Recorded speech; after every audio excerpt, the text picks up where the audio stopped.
A very good evening once again, ladies and gentlemen. I'm Jonathan from Crow Singapore, and welcome to our transfer pricing webinar.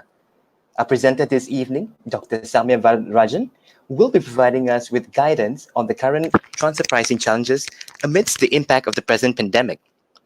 The presentation for today's session is also available in the right-hand column of your screen in the tab Handouts. Also, you may submit your questions for our presenter at any time during the session in the tab Q&A.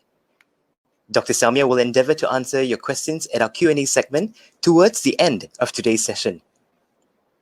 So before we begin this evening's webinar, I'd like to share with you about our firm Crow Singapore, as well as our international network, Crow Global. Crow Singapore belongs to Crow Global, the 8th largest professional services network in the world, with over 200 independent accounting and advisory firms with a presence in more than 140 countries. Crow is also ranked the 6th largest in the Asia-Pacific region. Crow Singapore is among the top 10 professional services firms in Singapore, led by 25 partners and directors with over 100 experienced professional staff. Crow Singapore was also presented the Growth Award in the Open category in 2018, as well as the Best Practice Award in the Large Practice category in 2016 by ISCA. We have over 10 professional service offerings and counting, including audit, tax, business advisory, transfer pricing, fund administration, and digital advisory, among others. Our presenter for this evening, Dr. Samya, is our Director for Transfer Pricing Services and has more than 15 years of experience in designing, documenting, and defending intercompany transactions. Having been trained in the US on international tax and transfer pricing issues through blue chip corporations, Dr. Samya now applies the transfer pricing training to TP issues in the Asia-Pacific region. She has also published numerous articles on transfer pricing topics in regional newspapers such as the Business Times, and is also the author of Transfer Pricing in Singapore, published by Walters Kluwer. Dr. Samya is also a frequent presenter at conferences organized by the Singapore Accountancy Academy, ISCA, and CCH in Malaysia, Singapore, and Hong Kong. Ladies and gentlemen, your presenter for this evening, Dr. Samya.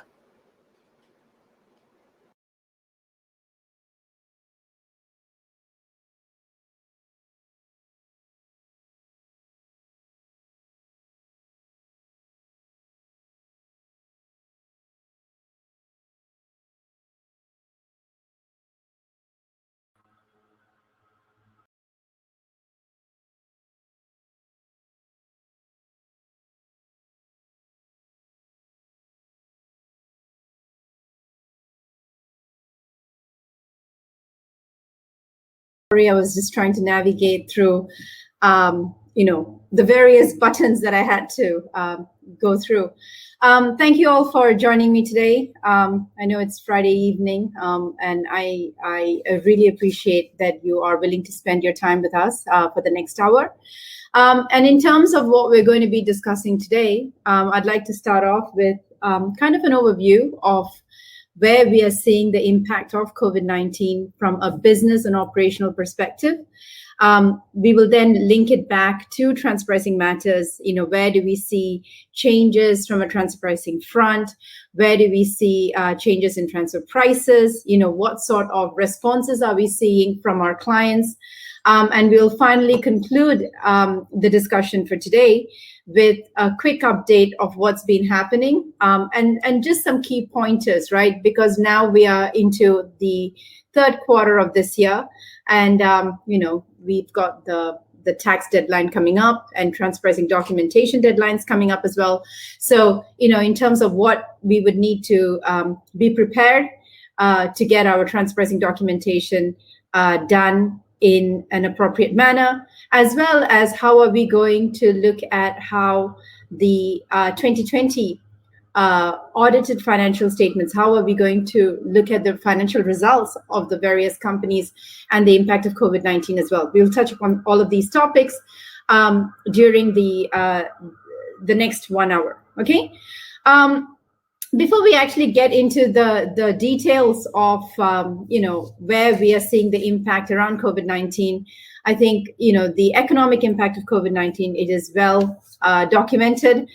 This is a recent picture that I obtained from the IMF or the OECD, which basically talks about, what is going to happen, what would have been the growth trajectory that we would have had at a global level if COVID-19 had not happened.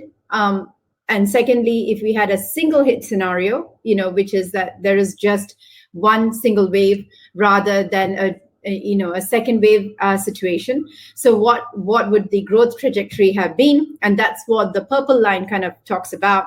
And finally, if we have a double hit scenario where there is a second wave as well, a renewed outbreak of infections, what is it? What is going to be the economic impact of all of that as well?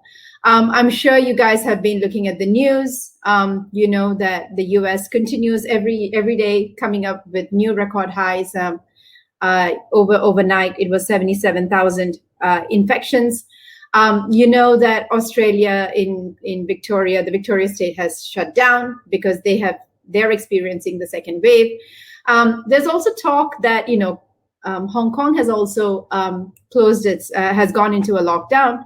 But people in Hong Kong are actually saying that this is actually the third wave, right? And so far, what we have only documented or looked at is really a two-wave scenario. Okay, so the first wave, which is what we all went through in the second quarter of this year, and a potential second wave, which is going to be around this time. But the fact that people are actually talking about wave 3 and wave 4 is actually quite concerning. And that actually suggests that some of these growth expectations or lack of growth expectations that the global institutes are putting out may actually not be quite valid. Okay. You also know that, just about on Monday, it was announced that we went into a technical recession with Q2. There was a 41.2% drop in GDP between Q1 and Q2, which is quite significant. But the expectation is, as we've come out of the circuit breaker period, that we should start seeing, Q3 is not going to be that bad. And perhaps, we should start seeing some sort of, renewed growth in the economy. And, just today, there was a discussion around the non-oil exports, and there's been a significant growth of that, largely contributed by pharmaceutical and medical devices and products. So, maybe the worst is over. I'm not sure. I think it's definitely something that we should wait and watch and see what sort of an impact that's going to be on business. In terms of what COVID-19 has done, I think everybody basically talks about the disruption to the supply chain, right? And this is where very early on, we started seeing a significant impact from a business and operational perspective, right? So there were a range of issues that can come about. Obviously, the first one is vendor non-performance. And that's really around the situation of, a supplier that you were previously purchasing products from no longer is able to meet that requirement, whether it's a related party or a third party. Shipping lines and logistics options have all been stopped. If you take a drive down, I'm not sure what the roads are, but if you go down MCE and then go down Vivo City, you can see that all of our port there is completely empty, right? I mean, our shipping lines have not opened yet. So a lot of this is has caused a lot of challenges. And we are currently waiting to see how some of this is going to get opened up from an operational and a business perspective, right? From the perspective of a taxpayer, okay, and from a transfer pricing perspective, for example, what are some of the operational things that you might want to start thinking about is, making an assessment as to whether some of these disruptions, whether it is vendor non-performance, whether it is raw material, and so on and so forth. I think that it's basically around, whether it's a temporary disruption or is it more of a permanent disruption, right? So is this going to be, is this a long-term issue or is it a short-term issue? And if you believe that the vendor non-performance largely came about because of a temporary blip due to COVID-19, that is one aspect, right? But if you think that this is actually going to result in a more systemic issue, then this is actually something that at a business level, you may also want to address and figure out whether there are other people that, other vendors that you might need to start working with. Right. Similarly, sourcing strategies may actually also start changing. Right. So one of my clients is based in Australia, and he basically moved his manufacturing activities from Australia into China, right? Largely because of cost reduction reasons. And when COVID-19 hit, and obviously we all know that China was the first one that actually got impacted, his products were not being sent over from China into Australia, and therefore his Australian market was also significantly impacted, right? So there was a lot of issues around how inventory was being handled, whether they were able to get their supplies, so on and so forth. Right. And he basically made a decision at that point of time saying that, hang on a minute, maybe, doing the outsourcing of manufacturing activities into China may not have been the best option for me. Perhaps I should have continued to have a manufacturing outfit in Australia, not just being focused on cost reduction, but I should have looked at it on a broader basis as well. So I think a question that's being asked quite a bit right now is the whole globalization experiment, has it come to a halt? Or does this result in new opportunities for us to rethink our business models, right? So rather than sourcing just from one location, does it make sense to start separating out the overall process and saying, okay, let me have a centralized procurement team that is able to manage the sourcing activities across multiple markets, so that in the case that one market does go down, like China, and all of this happened in waves, right? So China went down first, then the rest of the world came along, and as the rest of the world went down, China started to come up, right? And so now we are seeing opening everywhere, and then we heard such cases in Beijing going back down. So it is possible that we can go on to a I guess in terms of a waved approach to see how you should be moving your sourcing activities around. How do you empower the various manufacturing plants to help manufacture the products that you might need, or how do you expand on the on where you're going to be able to get your products from. So I think there's a lot of discussion around the supply chain aspect. I think the next one that everybody talks about is the customer impact, right? So demand forecasting, it is literally impossible to forecast what demand's going to be, even though the economy has somewhat opened up. People are still quite nervous to go out and actually actively go shopping and, go and buy things. And, we've not been to the office since March, April. And I do look at my wardrobe and all the clothes that I have in there, which I've never worn, right? I wear the same 5 clothes every day, and they just keep rotating it, right? So what does that mean for the retail industry, right? So it is really difficult to forecast consumer demand. There's also going to be a change in consumer patterns. We've also had restrictions to markets, largely because certain markets are still not opening up. It's difficult to export into those markets. You need to be able to get the appropriate approvals to do all of that. And I think all of this, so from both a demand perspective as well as from a supply perspective, there is an overall disruption to the value chain. Now, let's bring this back down into how does it impact, what is the impact from a transfer pricing perspective? There are 2 key areas that we can actually look at. I think the first one is value chain analysis, okay, and what are the key drivers of the business? Obviously, and we are all working from home, and I often, joke around and say, we don't need to travel anymore, right? We've got perfectly good technology right now. I have a client who basically said, Soumya, I don't want to see you ever again. I don't want to meet you face to face anymore. I'm happy to just use Zoom for all of our meetings from now on. And she was one of my clients who would insist on coming to the office every time we needed to have a conversation, right? So I think perceptions are changing with respect to how we should actually be conducting our business, which then raises questions as to what is the value chain analysis that we are going to what should our value chain analysis be? And remember that as far as transfer pricing analysis is concerned, under the OECD BEPS action plans, value chain analysis was actually a key aspect of demonstrating where value is being generated in the organization, right? Now, with all of the changes in the business models that we are seeing, right, I think the first point basically says, does it expose the historical value chain? And when we said that the value chain was in a particular manner, did we over exaggerate it when it technically may not have been required?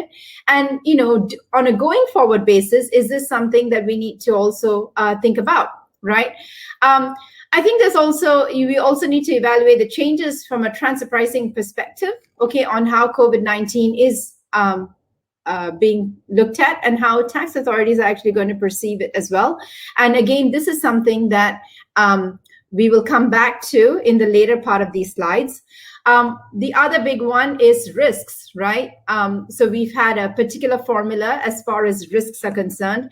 And I think most of you would know that there is supposed to be a 6-step risk process. And we are required to demonstrate that we have the financial capability and the decision-making capability to handle risks, to mitigate risks, to control risks. How do all of this change as a result of what has happened with COVID-19 and the recent,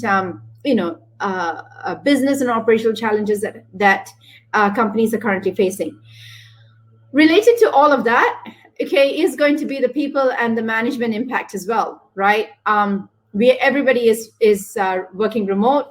And there has been a significant amount of pressure on traditional governance models, right? And there was a very clear hierarchy around, what needed to be done, who's going to sign off on the next piece of paper and what steps are going to be taken. And those sort of, traditional models are definitely being challenged right now. And we've gone completely to an online system.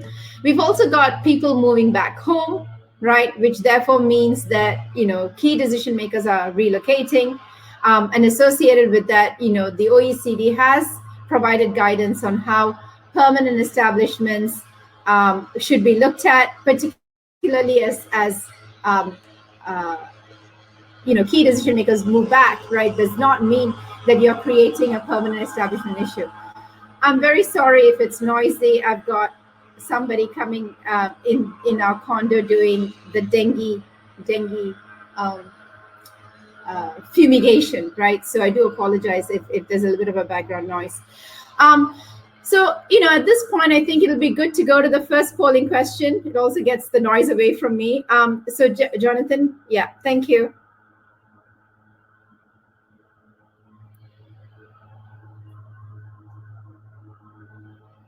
So you should all have seen your first question.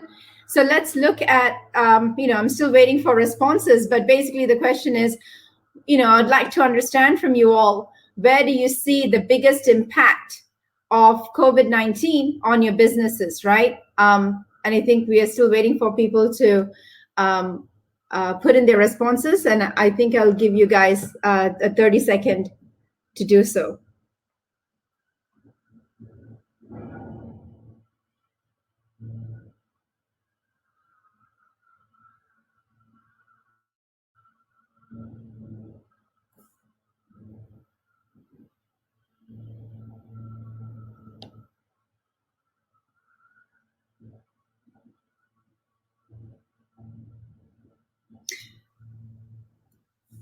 Okay, well, I know that not everybody has actually put their response in, because we have about 58 people who've registered. I've got about 42 responses, but overall, I think everybody believes that it's really the financial aspects that is going to have the biggest impact of COVID-19. That's where they see the business, and I think that's absolutely correct. I think there is definitely going to be a tail off of revenues.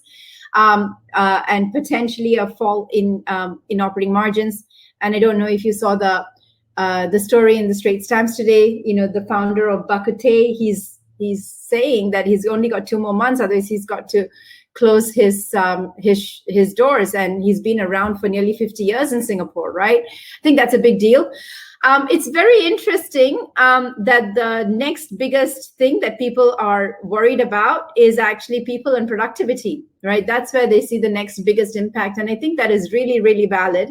I think at the beginning, when all of this lockdown started, or circuit breaker, as we call it in Singapore, I think people were quite excited, and they said, okay, I shall take this in the right frame of mind. But I do believe that productivity has taken a hit, largely because we don't see a big change in our working in our working days, right? I mean, previously we had a defined timetable. We had to get to the office, we had meetings, we went out for lunch, we did a lot of movement, and now it kind of all merges into one big day. From start of the day till the end of the day, you're basically sitting in front of a computer, or your computer is always on, you never shut it down, and move locations, right? And I think that is having an impact on productivity. Just to share with you guys, operations was about 12%, and customer relationships is only about 4%. So I think from a demand perspective, perhaps it's all looking okay, right? Now let's move on. Now that we know where COVID-19 is going to impact us, let's move on to see what we see from a transfer pricing perspective, right? From a transfer pricing perspective, I think we are going to see the business impact. I've identified 5 broad aspects. I think the first one is definitely on liquidity. Okay, liquidity is one issue that people are struggling with, and there is a question around how should transfer pricing arrangements handle the lack of liquidity. Are you going to be, previously you might have been kinder to your related parties and said, if you don't pay me back on a timely basis, that's fine. Are you going to chase up on these payments with both third parties as well as related parties? So the overall question around securing short and long-term liquidity is a big issue. We've talked about operations in some detail, and I think there is a couple of slides later on where we will talk about the same issues again, right? Around how do we see, when you have a manufacturer manufacturing and selling to a distributor, what sort of issues are we likely to face from an operations perspective? And how should the function, asset, and risk profile, how should it change? And I think the one key takeaway, for you guys who are attending here, you need to be very, very close to the business, okay, as they are evaluating how things are changing, right? And because every time business does something that is going to have a financial impact, that is going to have a related tax impact. So if they decide to change their transfer price with a related party on an ad hoc basis, it is absolutely critical that you guys are aware of it, so that we are not fixing the issue at year end, but we have a proactive management strategy upfront itself. From a people perspective, we've talked about productivity, but I think one of the key things that I want to mention here is around the control functions, right? And if you look at at least the intellectual property chapter from an OECD perspective, you will all know about this buzzword that you should have heard called the DEMP functions, right?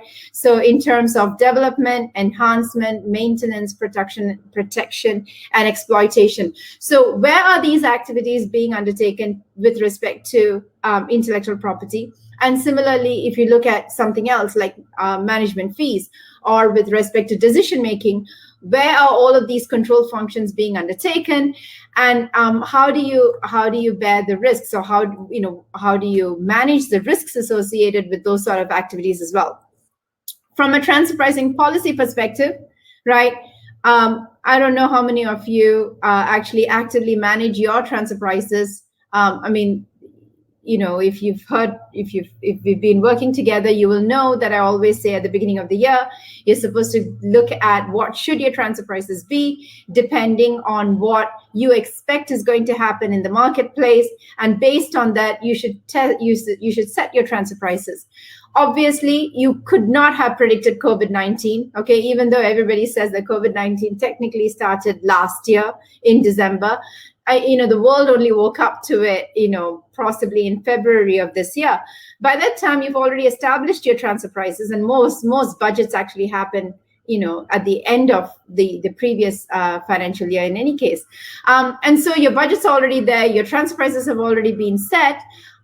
What are you going to do right now? How are you going to manage your transfer prices, and how are you going to interpret the changes in the transfer prices, keeping in mind, the legal arrangements that are there, your intercompany agreements, as well as, what are you expected to forecast as well, which is another big problem, because nobody knows what the world is going to look like. Nobody knows what's going to look like in August. Nobody knows how it's going to be at the end of the year either. Right. And the last one from a transfer pricing perspective that you would need to touch upon is around the legal issues. Right. And this is something that there are a lot of people who have mentioned it time and time again. So in terms of, what is happening with respect to third parties, how are they behaving, and are you allowed to invoke your contractual rights as well? Right. All of these are good questions, and we will just be going through some of these aspects in the next couple of slides, where we take case studies, and we're going to talk about how does it impact transfer pricing. Okay, so the first one is the most easiest one. Okay, so you have a regional headquarters that is providing services to its related parties, and you've always been charging it out on a cost plus basis, and that's how it has been done. Now, the first question that I would like to ask you is, should this arrangement still hold? Okay, keeping in mind that it is possible that there has been an increase in cost, right? I know that some of my clients, because you're working from home, the companies have given all the employees, like an extra monitor to increase their productivity, for example, right? So in addition to their laptop, they can also have a desktop. Some people have been given extremely comfy chairs, right? So that they don't break their back as they're spending these long hours working, right? So it is possible that there's going to be an increased cost. Does it necessarily mean that increased cost should be passed on to the service recipients? I think that's the first question. The second question is, what happens if there is a reduction in the service level quality, right? So for example, a perfect example is going to be where you have a regional headquarters that is providing environmental, health, and safety services, right? And under the service level agreement, one of the KPIs is, for example, that the EHS manager will have to visit the various plants, or they have to visit the various subsidiaries to ensure that they are putting in the right processes to minimize any environmental health and safety issues. Deaths are kept to a minimum, accidents are kept to a minimum, and all of that kind of stuff. So previously, the way that the service was being performed was this guy used to visit each of these markets on a monthly basis, and then put together a quarterly report, which gave them guidance around how they should be, enhancing it, or what should they do better, right? Now, if he is not able to do that, what does that mean? Are you not supposed to? Is the regional headquarters not supposed to recharge those costs to the service recipients? Or do we say that the nature of service has changed given the fact that he is not allowed to visit the factories? Or do we say that the value of the service has dropped, right? All of these are really good questions. And again, it comes down to how are you going to defend and justify it, right? The third question, and I get asked this a lot, so I might as well address this up front, is the government's given us a lot of stimulus, right? So you've got the various budgets that have been given in the JSS, the Job Support Scheme. So there are grants that are being given to Singapore-based taxpayers, right? Are you allowed to offset those grants against the cost of providing the service, right? I think it's a great question, and I think IRAS's general view is no, that's not going to be allowed. So, and now they've even clarified that the JSS is not supposed to be taxable from an employer, from a company perspective. So maybe it's not awful, but I think I get. We get into a lot of these sort of discussions or arguments, right? So that basically the clients ask us, why are we not able to offset these costs? Why do I want to still continue to charge this full cost base when I know that I've gotten a reduction in my grant? I think the point is a third party would not do it. Okay, so similarly, if, on the other side, flip side, in Malaysia, in the Philippines, in Thailand, again, right, they are being given stimulus. And I don't know if you know, Australia has one of the best packages that they're giving out, which is $1,500 per person for a 2-week period, right? So on a monthly basis, the company receives $3,000 from the Australian government. They're not saying that just because I've got this extra income, I'm happy to share it with you. So they don't say it's a why on earth would Singapore share their benefit with the overseas subsidiaries, right? So in general, you're not allowed to offset the stimulus that you receive. And I think the last one, as I alluded to earlier, is again going back to the substance issue. Okay, so in reality, the substance of the transaction, the benefits as well, right? I mean, if you go back to your transpricing documentation, you know that you've got to justify why you're paying for it, right? If you don't have that frequent interactions with your with the senior management or the regional headquarters, have you failed the benefits test? Should you really be paying for these services? Now, a lot of my discussion today thus far has been from the perspective of the service recipient, right? So I'm asking, should they have paid for it? But I think from a headquarters perspective as well, right? The Singapore IRAS is going to expect that you will be recharging your costs, okay, whatever you have incurred, to the various subsidiaries that are supposed to be paying for these services. And that is the reason that you have actually been set up. The regional headquarters has been set up. And what IRAS is going to invoke is the fact that when essentially these entities are supposed to be limited risk service entities, they do not, because they're being compensated on a cost plus model, they don't actually bear a lot of risks. They don't have a lot of fluctuations in their profitability. They only get their 5% or 10% on all costs, right? And therefore, any changes in the economic circumstances technically should not be impacting these entities, right? So that's the first case study that I have for you. The second one is on the manufacturers and distributors, right? So let's assume that the manufacturer manufactures its products, it sells products to the distributors. Previously, the transpricing analysis was done, perhaps using the distributor as the tested party. So essentially, we said that the distributor, you ensure that the profitability of the distributors was in line with what other third parties were earning. And based on that, we basically said that these guys, your transprices were consistent with the arm's length standard.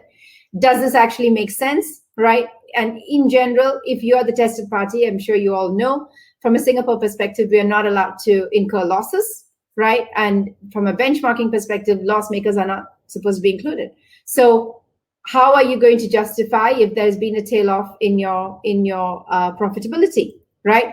Related question, how is your inventory going to be managed, right? What happens if the distributor is not able to get the required quantity from the manufacturer because the manufacturer is not allowed to ship its products out, or the manufacturer has been locked down, is not allowed to manufacture products, right? What happens if the manufacturer has already manufactured it, okay, but the distributor is not able to pick it up, right? Because its borders have been shut down right now, right? So you got to look at it from both perspectives and see how is it that the overall analysis is going to make sense, right? I think the fundamental question is, right, should the transpricing analysis change? And how are you going to, evaluate your transpricing documentation? And can your transpricing documentation be modified as well, right? All of these, again, are really good questions with respect to how we should be looking at this analysis come next year when we are doing the transfer pricing documentation. Moving on, let's look at the third set of transactions. And essentially what I've done here, guys, is to look at, you will know that from a transfer pricing perspective, we broadly categorize our transactions into four lots, right? We've got the services transactions, you've got your tangible goods transactions, and that's really what we were looking at between the manufacturer and the distributor. You've got your intellectual property transactions, so that's what we're going to be looking at in case study 3. So what sort of transactions are there? And finally, we will have the intercompany financing, right? So you're providing a loan. What happens in when there is COVID-19? So with respect to intellectual property, okay, so in this case, I've just outlined a very easy example where you have a parent company in the US that wants to transfer its intangibles to an IP holding company. Let's assume that they transferred it last year, end of last year, and they were expecting significant growth to take place. And let's assume that the IP holding company is in Singapore. And so Singapore has paid a huge amount for this intellectual property, only to find out that because of COVID-19, nobody wants the product, and the product it cannot be marketed anywhere. And so you essentially are sitting with an asset that technically has no value, right? How are you likely to look at it, right? So the questions that, again, we should be asking ourselves is, how does COVID-19 impact the valuation and the manner in which the transaction is priced, right? Are you allowed to go back and say that, hang on a minute, the US, I overpaid for this asset, and because of the current economic environment that we are in, you've got to give me a refund? Is that what third parties do? And can third parties actually do that, right? What sort of assumptions did you make in your valuations, right? It really depends on how this transaction is structured, right? Did you pay a lump sum price for it? And if you did pay a lump sum, it's going to be very difficult for you to reorganize or ask for a refund, because that's not how third parties would operate. But if you paid a license fee that basically says, okay, for the next 5 years, I will pay you an ongoing royalty based, let's assume that the intellectual property has a 5-year life. So I'm going to pay it to you. So I figured out what the value of the IP is at the beginning, and then I'm going to amortize it over a 5-year period. And based on the revenues that I do recognize, then I'm going to pay you a royalty based on that. So in that case, it is possible that because of the tail off of COVID-19, there might be a change in the transfer pricing, the transfer prices as well, right? The related question is, what happens to the DEMPI functions, right? Again, in order for you to exploit an intellectual property, you actually have to be carrying out certain activities, right? So you've got to carry out the exploitation activity. You may have to carry out the maintenance activity, right? So you got to maintain the asset. And if you're not doing all of that, or the people who were supposed to do all of that have migrated back home, what does that actually imply from a transfer pricing perspective? Are you the rightful owner of the IP, or is there a leakage to some other market, right? The OECD has also come up with these, when they finalized the BEPS action plan 8 to 10, they also came up with these things called the hard to value intangibles, right? So intangibles that are difficult to value because there's a lot of uncertainty associated with them because of, either they are in a very initial stage of being developed or whatever, right? So in that situation, right, they have basically said that we could introduce a look back rule that says that we can go back and look at how people would have perceived this transaction as compared to now and make adjustments to the transfer price. Is this something that we could do from a transfer pricing perspective as well, right? Again, these are good questions, and there's not a lot of guidance out there on this topic.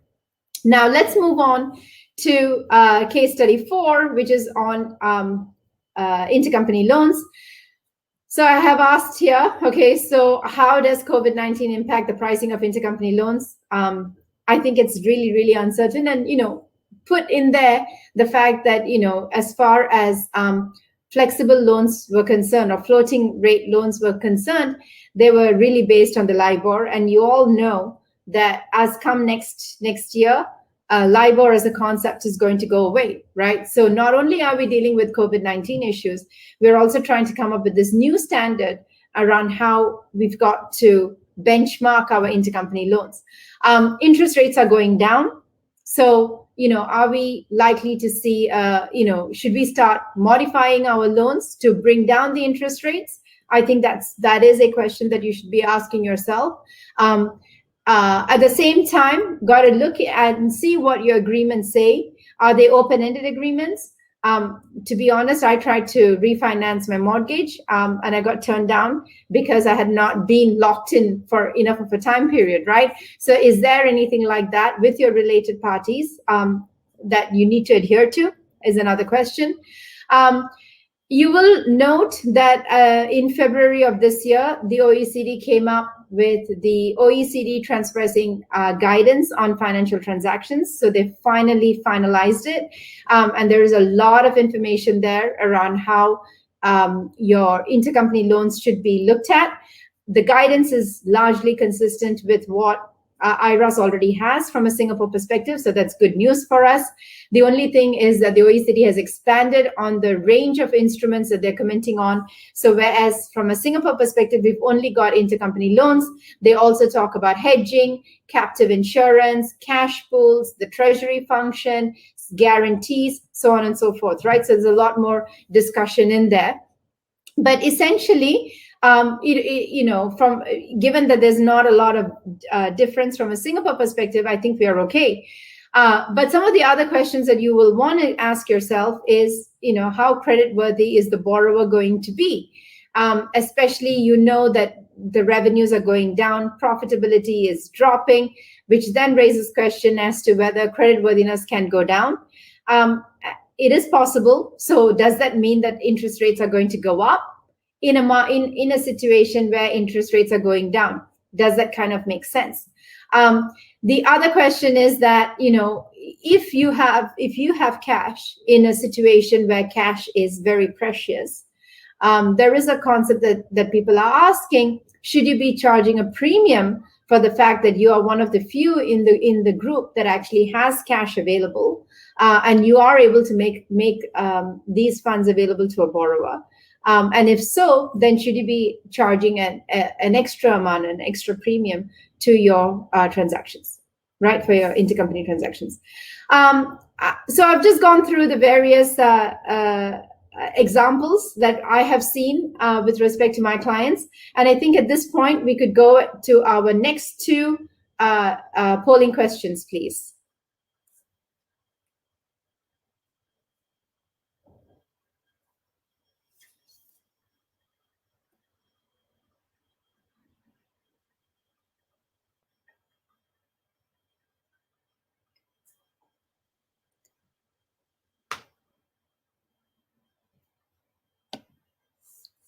Okay, so if the first one was, have you changed your transfer prices for FY 2020 on account of COVID-19? We have about 10% of responses that have basically said no, that have said yes, that they have changed it. And the majority, the remaining 90%, have basically said that they have not changed their transfer prices in response to COVID-19. I'm not too puzzled by it. I'm not too surprised by it. And largely because I think everybody is taking on a wait and watch approach. The general view has been, based on my discussions with my clients, quarter one was not the worst. Quarter two was abysmal.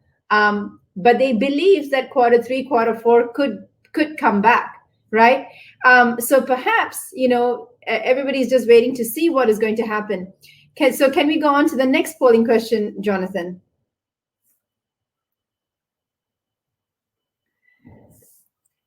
And I think if you look at the next one, which basically says that if you have not already changed them, do you plan to change them, this year?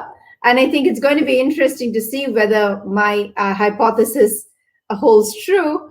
And, based on the initial response that I'm getting, I see that you are quite evenly split.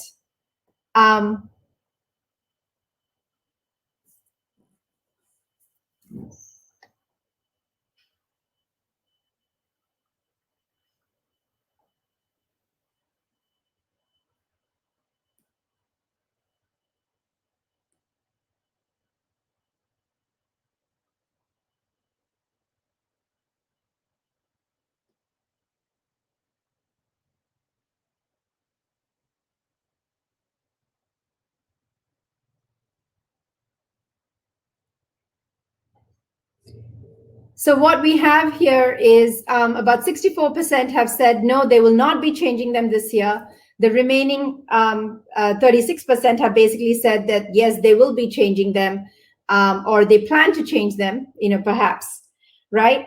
I think this, so that's quite interesting. I think, if we were to do this session again towards the end of this year, I think we will have another set of analysis as well to see whether people might want to change their transfer prices, or they have already changed the transfer prices during the year. Okay. So moving on, now that you know what you have done so far, the key question that a lot of people have asked us is, are we allowed to change our transfer prices? And related to that is, how are we going to justify the reduction in our profitability, right? And so what I have done here is outline the key questions that one would have to consider before a change in transfer prices can be effected. The first one is, what do the agreements actually say, right? Do they allow for a change do they allow for a change in transfer prices? I think the second one is, what does the function, asset, and risk profile say, right? So if your function, asset, risk profile basically says that you are a limited risk entity that should not be bearing any risk, and we will come back to this point again, because we are not saying that you are a no risk entity, and COVID-19 is not something that anybody could have predicted. Is it possible to actually try and put through a change, right? So what does your function, asset, and risk profile actually say? The third thing that you need to be able to do is, okay, so let's assume you do go ahead and change your transfer prices. Essentially, you need to ask yourself, how are you able to show that your new transfer prices are consistent with arm's length, right? The fourth thing that you need to look at is, what sort of documentation do you have to maintain? And the last one, I'm just raising this out there because I don't want to just keep thinking that COVID-19 is just all bad news, right? As a result of everything that's been happening, are we actually seeing new transfer pricing models that are emanating, right? So for example, is it possible that we digitalize the supply chain and we move everything to the cloud?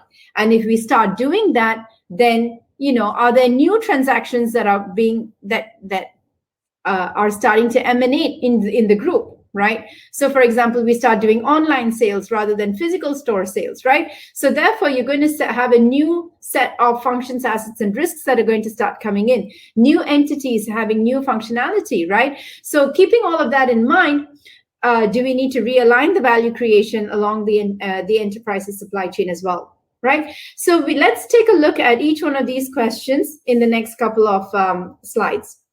So the first one is, can your intercompany agreements be modified? I mean, honestly, it really depends on what sort of an agreement you have, right? There are legal grounds on which you can modify them. Got to go and look at your terms and conditions. Do you have a force majeure clause in there? Do you have something in there that basically says that, it is an act of God, unforeseen circumstances, therefore I'm going to put them in? I think those are the legal aspects of it, and I will let our lawyers probably walk you through some of those. But in terms of the responses, when a tax authority is looking at it, or from a tax consultant looks at it, they're really going to ask, can third-party agreements serve as real-life comparables, right? Is this really what you did with your third-party with your third parties, right? Are you able to demonstrate that a third party asked for a price change and you gave it to them, for example? Now, if you have no third party agreements, then unfortunately you will not be able to do that. Then the question is, should you start looking at other anecdotal evidences that might exist, okay, based on what other people are actually talking about? In general, we've not seen a lot of renegotiation take place, even between third parties, right? And I'm sure you all know that the government has asked that there is delay of payments. So for example, if you're not able to pay rent, then they can give you a 6-month rental holiday. That you only pay catch up, or you pay it back after the 6 months is over, or on your mortgages, for example. Those sort of things exist. I haven't actually seen wholesale cancellations, right?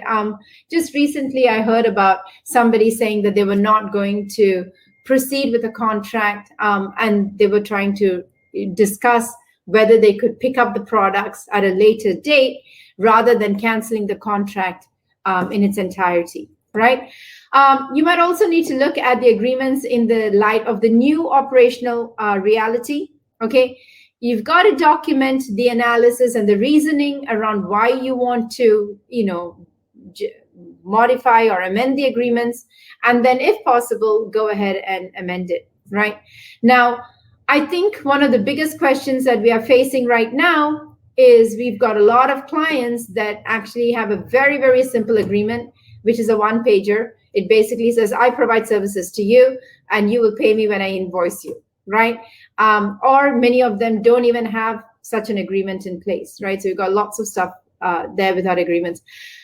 What does all of this mean for changing transfer prices? Does it mean that you are not allowed to change your transfer prices, or can you still go ahead and change it, right?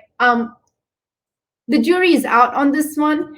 The one thing I can tell you is if you look at the revised transfer pricing guidelines from OECD, which has now been implemented in Singapore as well as across the region, everybody says that contractual terms is the starting point of any transfer pricing analysis. So you've got to make sure that the intercompany contracts are in place and they reflect the reality, the economic reality that is actually taking place in the organization.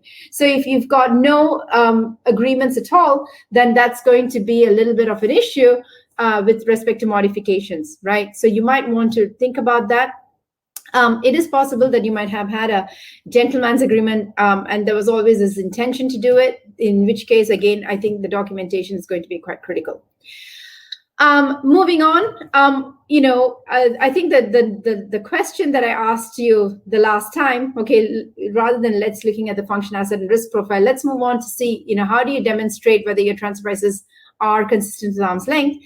And one of the things that you could do is you can look at something called the ex ante and the ex post analysis, right? And this is something that OECD has put out. And it's also something that IRAS has actually alluded to and opined on as well, right? So essentially, IRAS has basically said that you can either prepare your transfer pricing documentation, okay, either on an ex ante basis, whereby taxpayers are able to show that they have undertaken the reasonable efforts to comply with the arm's length principle at the time that the transaction took place, right? So let's go back to how COVID-19 started, right? You guys set your transfer prices back in January. In the middle of February, COVID-19 took place.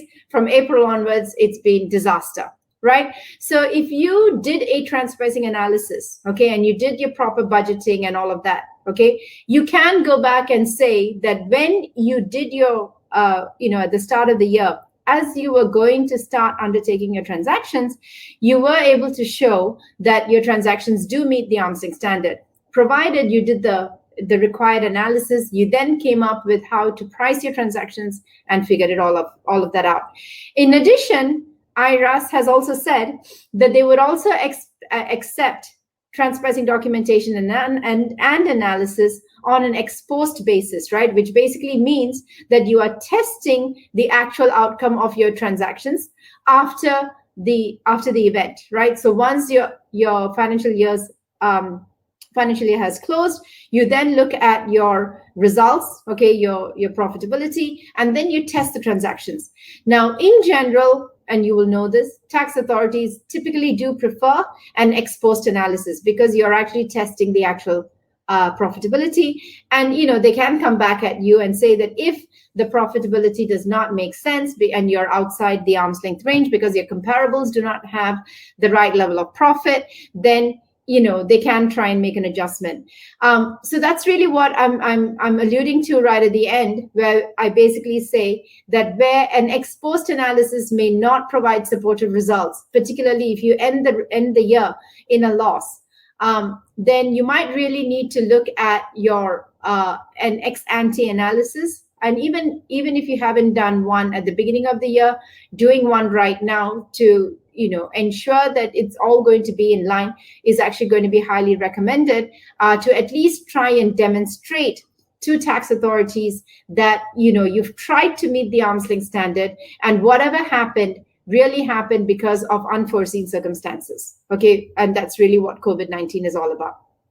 Okay, moving on. Okay, and this is where we will talk about the changes in the function, asset, and risk analysis. We have a lot of clients in Singapore that are considered to be routine entities, right? So they record a relatively stable profitability year on year, and you don't see a lot of variation in the profitability. Can these sort of companies end up making losses or record a 0% margin, right? And what does the transfer pricing analysis and what is the guidance from the OECD as well as the IRAS on this? Okay, I have to say that there is no tax authority that has actually come out and actually given any defined guidance on any of this.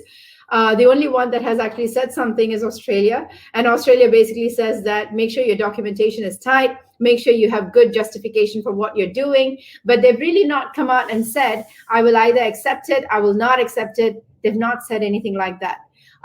So the kind of questions that I would urge you to ask yourself, particularly if you are an entity that has traditionally been making a very stable profit, and yet let's assume that your parent company wants to push you into a loss because of COVID-19. What are some of the questions that you should be asking yourself? So the first one is, did you have an opportunity to record increased profits during the profitable years, right? So when the going was good, did they accord you guys with good margins, or did they still depress those margins and keep it at a reduced level? Let's assume cost plus 5%, cost plus 7%. If during the profitable years you earned a 7% margin, unfortunately, the tax authorities are going to expect that even in a loss-making year, you would also end up making those sort of margins. Okay. The next question is, are these losses consistent with the function, asset, and risk profile of the associate party, right? And so let's go back to the first example we looked at on management services. Now, as you know, as far as a management services company is concerned, when they're providing services, they typically would not bear market risk, they would not bear inventory risk, they would not bear credit risk, and they don't bear credit risk because the related party is never going to default on payment. They may bear foreign exchange risk, and they may bear service liability risk. And service liability risk basically says that if the service provider does not provide the services of the appropriate standards, then the related party can basically say that you did not do a good job, I'm not going to pay your invoice, right? Or they can turn around and say, I would rather, instead of paying you such a high price for the services that you're offering, I'm going to go and find out if there is somebody else that can actually provide the service for me cheaper, right?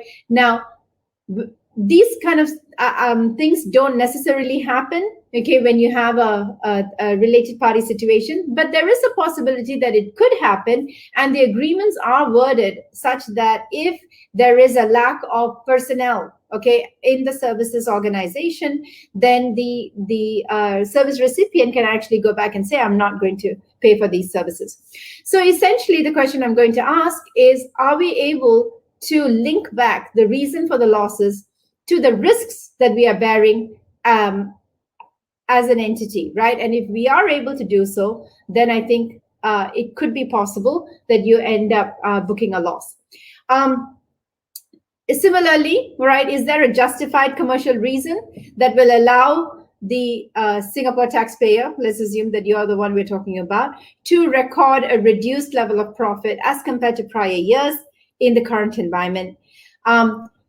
Should the associate parties renegotiate the agreements, as this is what third parties may be doing? Again, we're not sure. Okay, and finally, and there's been a lot of discussion on this. Is this something? Is the entity classification that you have? Is it a low risk entity or is it a no risk entity? And in reality, I have to tell you that there is never a situation. There is no related party that actually has zero risks in all. Okay. Now, unfortunately, when we write in our TP reports that it is a low risk entities, for some reason, tax authorities immediately assume that it is a no risk entity, and it's not. That is never the case, right? So let's take the case of a toll manufacturer. A toll manufacturer is a manufacturing company that has one of the lowest risk profiles, right? Because it doesn't even hold its own inventory. All of its inventory gets consigned from related parties. So in that case, right, can a toll manufacturer actually bear any risk? Yes, it can. And the risk that it bears is actually production risk, right? So as a manufacturer, it has to say that it has the appropriate headcount, it has the appropriate facility to manufacture the products that its principal wants it to manufacture. Now, for whatever reason, if it has a strike in its organization and the workers decide not to come to work, and there is a stoppage as a result of that, that is a risk that the toll manufacturer has to bear. It cannot pass that risk on back to the principal, right? So if you're able to show these sort of linkages, then it is possible that you can justify a reduced result, okay? I think it's possible that you can justify it. I'm not sure if the tax authority is going to accept it, and that's where the documentation around all of this has to be extremely strong and tight. Okay, moving on, right? Just keep in mind that, all third parties are being impacted by this crisis. There's also been a lot of discussion on BEPS 2.0. We will talk about this. There's a couple of slides later on as to what it actually means. BEPS 2.0 really talks about a holistic view of the value chain rather than a one-sided approach. And most of the transfer pricing analysis that we do right now is a one-sided approach, which basically says that we are only looking at the tested party. Let's look at the profitability of the tested party and see whether what the comparables are earning is actually okay or not, right? What the BEPS action plan 2.0 basically says is, let's look at the entire value chain and look at how the profitability should be looked at. Essentially, we're trying to move into some sort of a profit split type approach, which is very, very difficult to adopt. And, a lot of people will turn around and say, okay, so why can't I do profit split for this year? The fact of the matter is, what actually changed in your organization? Yeah, COVID-19 happened, but beyond that, there was no fundamental change, right? So that is not a good enough reason to change your transfer pricing methodology from a transactional net margin method, which is what you might have been using, to a profit split method, for example. Okay. The other thing that you might also need to look at is the importance of internal comparables and other market data. We've already talked about revisions with third party, revision of prices with third parties, delayed payment. So I've also asked a question in there saying, can you forgive payments, right? So can you turn around and say, hey, today, you should be paying me a royalty, but I will, you don't have to pay me a royalty anymore. Because your sales are down. Does that actually make sense? I don't know, right? Because ultimately, my personal view is that the royalty is supposed to be a compensation to the IP owner for the value of the intellectual property. Are we saying that just because of COVID-19, the value of our intellectual property went down? Okay, we cannot say that unless you actually do a valuation and you show that that's what happened. So on what basis are you forgiving payments? And are you doing such transactions with third parties as well? If you're not, then I don't think it makes sense to do them for related parties. Okay, so one of the big questions that we have, okay, and if you go back to that earlier slide, is how do you show that your transfer prices are going to meet arm's length standard? And essentially that goes back to this tricky question on benchmarking. And that's what the last point on the previous slide actually talks about. Benchmark data and financial projections may not be available in the short term, right? So there is a lot of issues that the benchmarking process is actually going to result in. So the first thing is the timing of the data.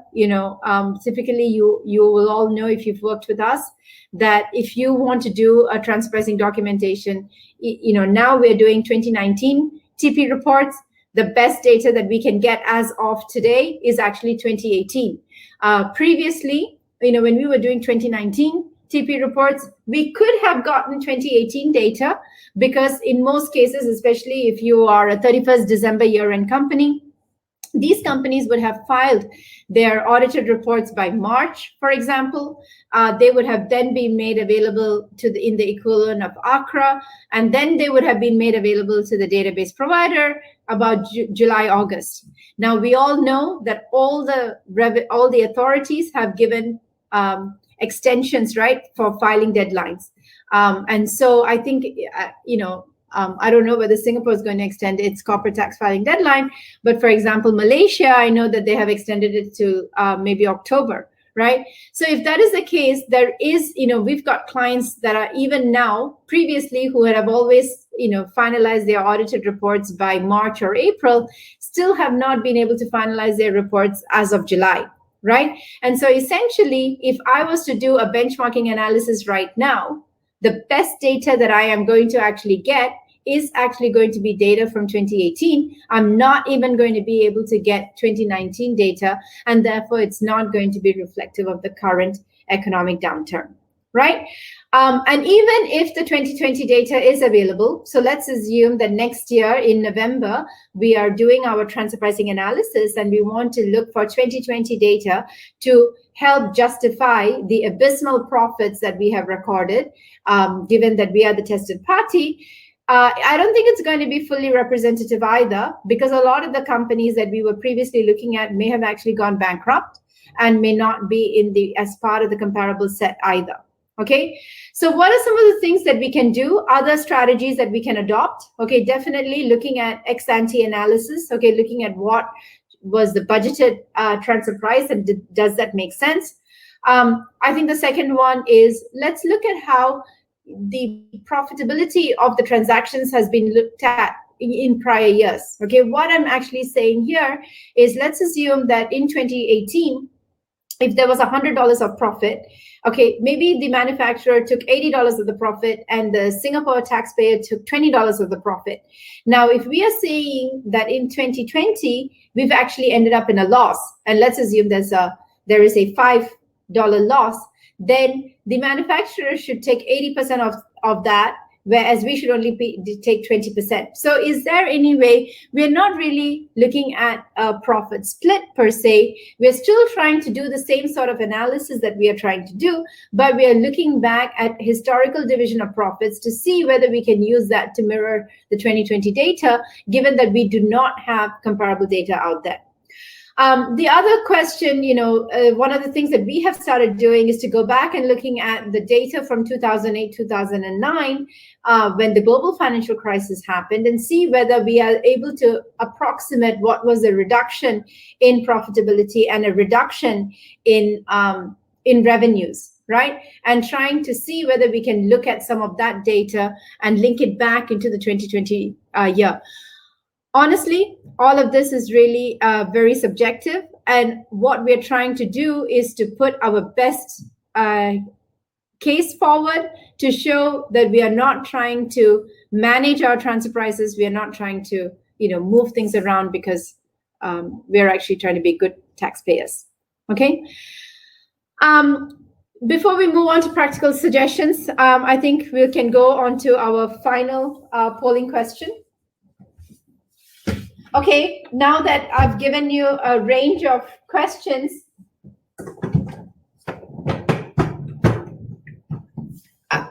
what we're asking here is, what is your biggest transfer pricing concern for this year?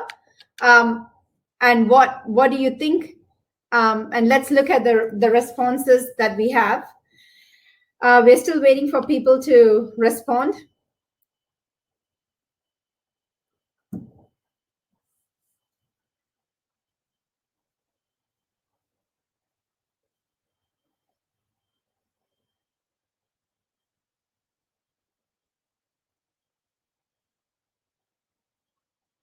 And if you've already done your responses, and if you have any questions, please feel free to put them down in your Q&A, in the Q&A tab.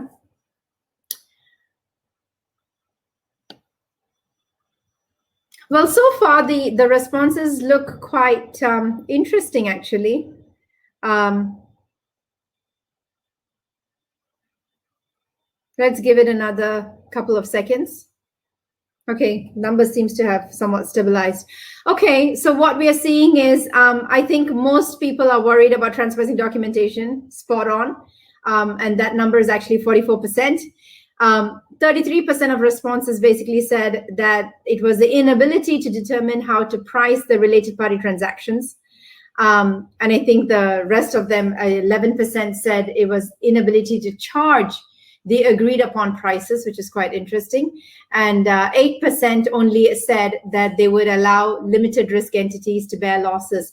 And, we've had conversations, and as we go through, working with our clients, we've asked several of our clients, do you see an impact of COVID-19? Is it looking bad? And so far, the responses have been quite okay. Nobody has actually said it's a disaster.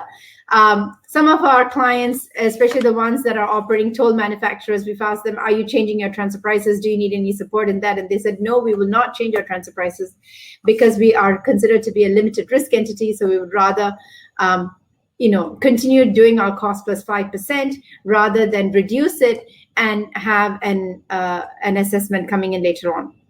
Okay. Just a couple of comments from practical suggestions. I think the first one is there are previous records of crisis and tax court deliberations. It will be worthwhile to see what sort of analysis was done in such case law, and were taxpayers able to show and support their case, saying that the global financial crisis happened and therefore we ended up in a loss, and were these reasons accepted by the tax court? That's one thing that you could look at. Please note that the COVID-19 situation is an atypical situation, right? It has nothing to do with transfer pricing, right? And I think that's a very, very important point that we need to keep referring back to in the transfer pricing documentation and transfer pricing analysis as well. So that's really key. I also think that you need to start working with your auditors, having the conversations with them and asking them, how are we going to start recording some of these expenses really as extraordinary items, which can be clearly identified and taken out from the margin calculations, right? Because as far as transfer pricing is concerned, they've already said to us very easily that if you have something that is non-operating, we can take it out. Anything to do with restructuring, we can take it out from the calculation. So things like that would also help the process along.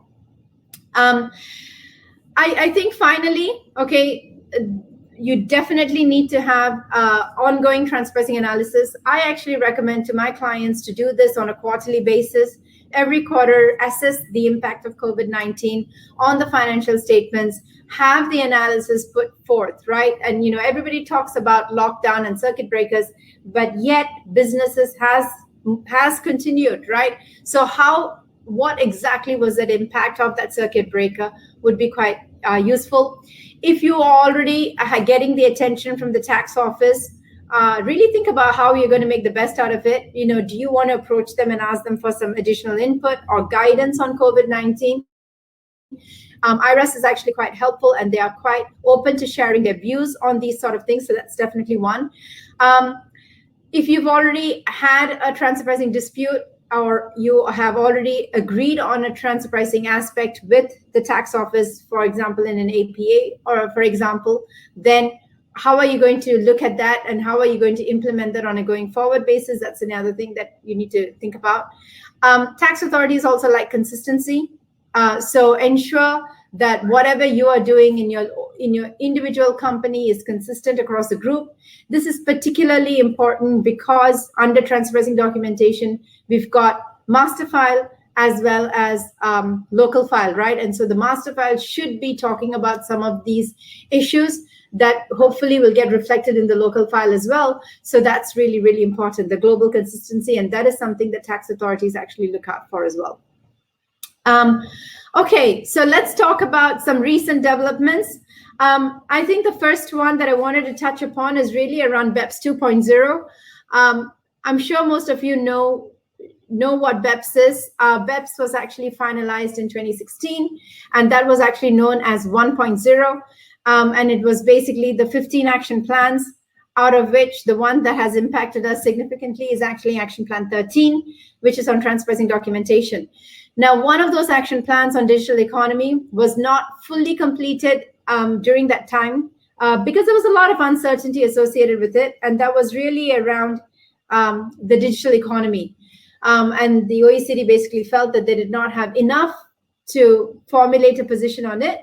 And so they initiated a second wave of analysis with respect to the digital economy and how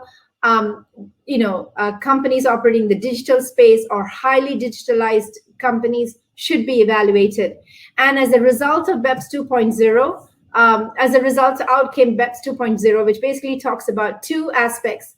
It's called Pillar 1 and Pillar 2. And Pillar 1 basically talks about the right to tax highly digitalized companies, including consumer-facing companies, which may not necessarily have a physical presence in a particular market, right? So it's really based on the value that they're creating, not based on whether a subsidiary or a branch actually exists. But if there is value that's created in a jurisdiction, irrespective of whether there is a physical presence, there should be a taxable right for that jurisdiction, okay? And secondly, there was Pillar 2, which basically wants to try and ensure that the multinational corporation is going to pay a minimum level of tax on its profit, right? So basically the viewpoint was that we did not, even though we've done all of this work on BEPS, there were still loopholes that exist that enable multinational corporations to kind of shift their profits from high tax jurisdictions into lower tax jurisdictions. And therefore, they wanted to stop it by coming up with a minimum tax kind of approach, right? And all of this is being implemented by way of an inclusive framework where all of the countries, about 140 countries, are going to come together and agree on a multilateral agreement with respect to Pillar 1 and Pillar 2. So as of 31st January 2020, OECD basically has continued to express a strong support for reaching this multilateral agreement. And they have also said that they will try and achieve this by the end of 2020, okay?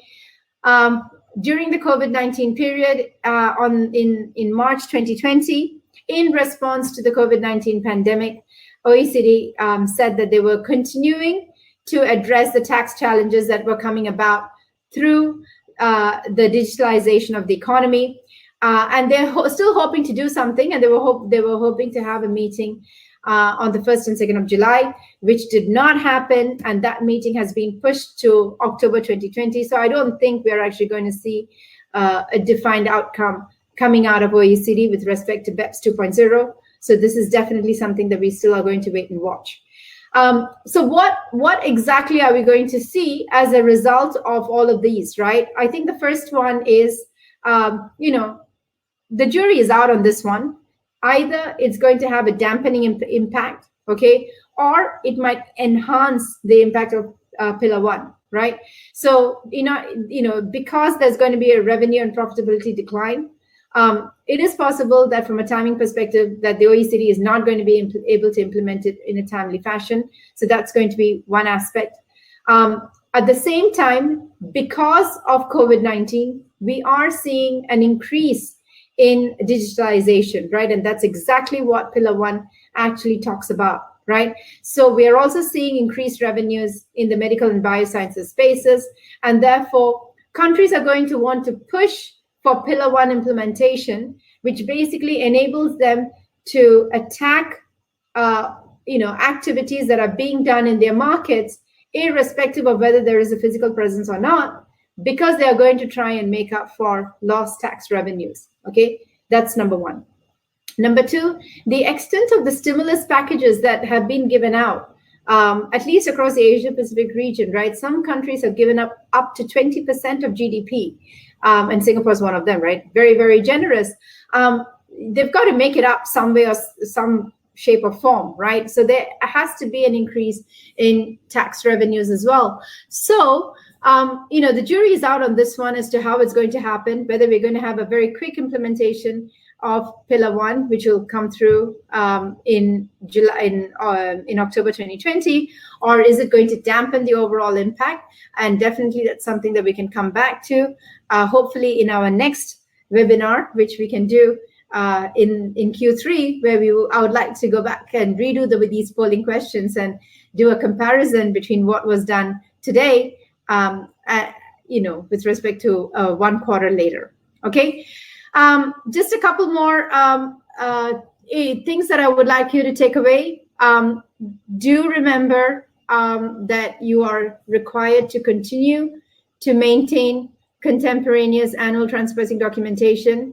Also remember that the IRAS has adopted this expanded definition of arm's length, where you have to not only demonstrate you've got the form and the substance associated with the transaction, but you've also got to show that third parties will engage in similar transactions in similar terms and conditions as well.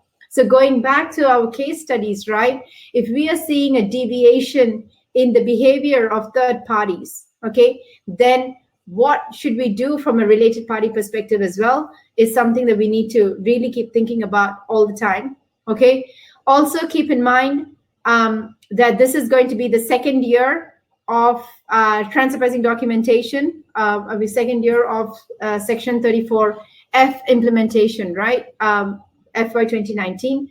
So really think about whether you can do, are you required to do transfer pricing documentation? If you did your transfer pricing documentation for FY 2018, you are required to do transfer pricing documentation for FY 2019 because of that continuity effect that we have. Make sure that the master file is there. Make sure that the local file is there. Make sure that it's done on a contemporaneous basis, and all of that is valid. Okay. Now, I did want to alert you all that we are seeing an uptick in transfer pricing scrutiny. Several of our clients have been picked up for transfer pricing reviews. Some of our clients have been picked up for transfer pricing audits. So just keep in mind that if you do not have your transfer pricing documentation in place, there is going to be a penalty of $10,000 for non-compliance. You could also have additional surcharges, 5% of the adjustment, okay? And it's not on the taxable amount, but it's on what is the adjustment, right, on the profit. One key thing that the IRAS is asking increasingly is to make sure that your transfer pricing reports are dated. Okay, they do want to see the date at the front of the TP report, so just make sure that your reports are dated. The second thing is that, increasingly we are seeing that just having the transfer pricing documentation is not enough anymore. The IRAS asks for the TP report, they read it, and then they come back with a whole set of questions around, further justification of the statements that we are putting in there. And therefore, it is absolutely necessary that your senior management and yourselves read through your transfer pricing documentation very clearly. If you work with us, you know that when we send our reports to you, we typically say, we've not really made a lot of changes in it. Please take a look at it and come back to us if there are any changes. And inevitably, the response we always get is no change in operation, no change in operation. However, when we actually go down and read through the paragraphs, right? And when IRAS is asking a question, we often get a response saying, oh, you know what, that did not happen, or this did not happen. So it's really, really important that you go and read through the functional analysis accurately for each subsequent year. Even though the broad framework stays the same, there might be little nuances that may actually make a difference to the transfer price and the approach. Okay. That's about all that I had for today. I'm happy to take on any questions that you all might have.